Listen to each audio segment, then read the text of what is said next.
Donc ici, c'est un de nos instrumentations, c'est le Sun Tracker, ou bien suiveur solaire, et il permet de suivre la position du soleil. Donc comme vous pouvez constater, on est 11 h du matin et le soleil est plus là, puisque bon, c'est une journée couverte, on ne voit pas bien, mais le soleil est là. Donc cet appareil est composé de... D'abord, cet appareil prend en considération les différents rayonnements solaires arrivant au niveau du sol. C'est-à-dire le rayonnement direct avec cet instrument qu'on appelle le pyréliomètre. Lui, il est directement... il est fixé directement sur la position du soleil. Il prend le rayonnement direct.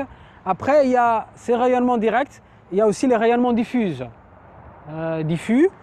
Et ces rayonnements sont pris avec cet appareil.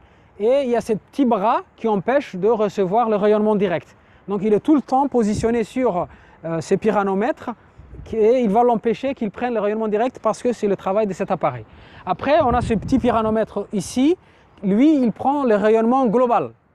C'est-à-dire il prend le rayonnement global qui arrive au sol, c'est-à-dire de tous les côtés. Que ce soit direct, diffus, réfléchi, il va prendre tout le rayonnement global.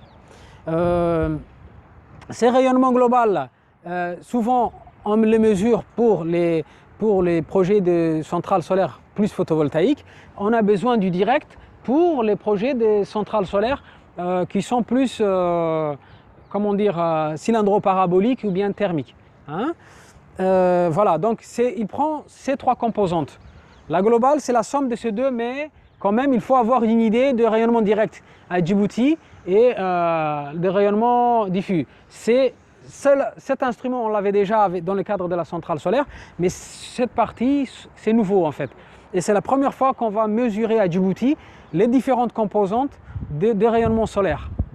Et cela va permettre d'avoir, c'est-à-dire si on a les mêmes instruments dans les 5 régions, ça permettra d'avoir un atlas solaire, de dire quel type de rayonnement existe ou bien est le plus élevé dans un endroit. Donc on pourra élaborer un atlas solaire dans une région.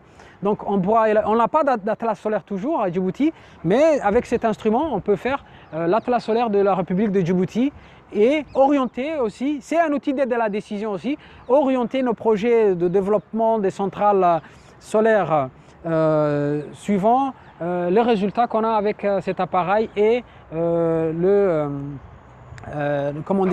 notre atlas solaire pour la République de Djibouti.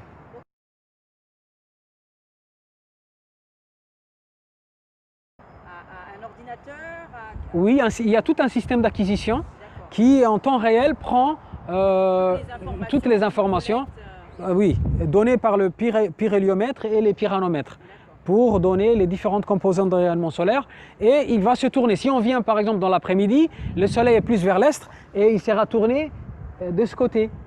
Hein? Ici c'est midi et en fait il a un axe et il peut tourner sur cet axe. Hein?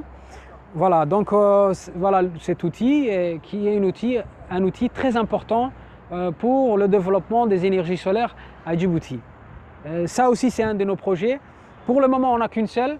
Mais voilà, il faudra toujours le financement pour aller un peu plus loin et pour pouvoir prospecter comment dire, le potentiel solaire à Djibouti et partout dans Djibouti. C'est-à-dire dans la République de Djibouti. Donc les décabanons qu'on voit ici, c'est des cabanons où on a observé l'efficacité énergétique des bâtiments, c'est-à-dire en isolant un des bâtiments, celui que vous voyez à droite est isolé, l'autre à gauche énergétique.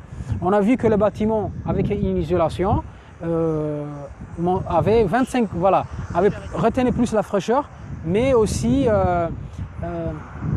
avait 25% d'économie d'énergie comparé au bâtiment, c'est-à-dire au cabanon sans isolation. Ça c'est un des plus anciens projets du laboratoire, mais voilà, c'est un exemple concret qui est toujours là.